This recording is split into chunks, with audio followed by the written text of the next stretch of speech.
Hi, I'm John Marks. I'm the curator of collections for the Geneva Historical Society, and we're at the Mike Weaver Drain Tile Museum.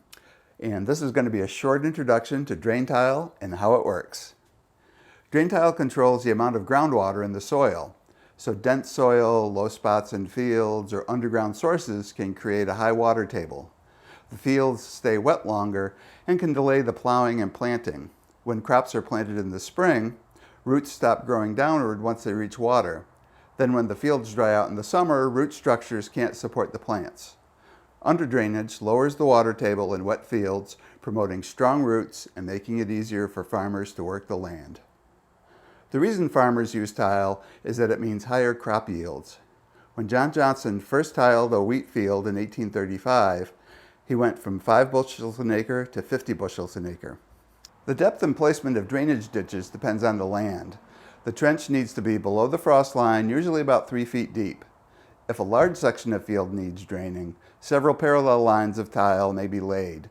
The beginning of the ditch is always the highest point, and it has to be dug at a steady angle so the water flows downhill.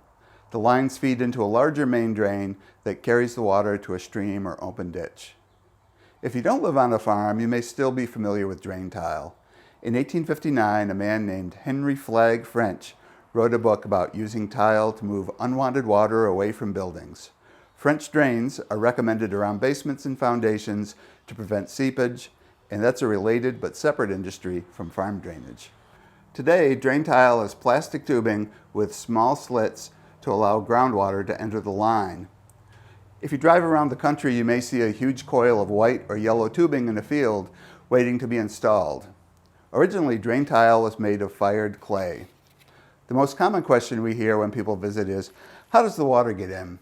As a visitor explained to me, the words we're looking for are hydrostatic pressure, or the weight of underground fluid exerting force. Clay tiles were butted together as closely as possible. You didn't want too big a gap, or silt could get into the line. Even with a tight fit, there's still room for water to get in. The pressure of the water in the soil forces it into the tile. Another question we hear when people see all these tiles is, what do the shapes mean? Sometimes people show us a piece of tile and ask us if we know when it was made or when it was installed. The earliest tile was the horseshoe shape. You could bend a slab of clay over your shin or a wooden form, but once extrusion machines came along, tiles could be made really in any shape. Like any product, each manufacturer said they had the best design. Good tile should move water without allowing silt to build up and clog the line, and it shouldn't break when it's in the ground.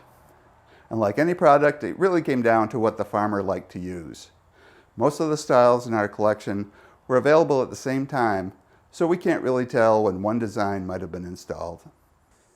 If you're interested in learning more about drain tile, you can follow the links that will come up in a moment. Thanks for watching, and remember, never make fun of drain tile with your mouth full.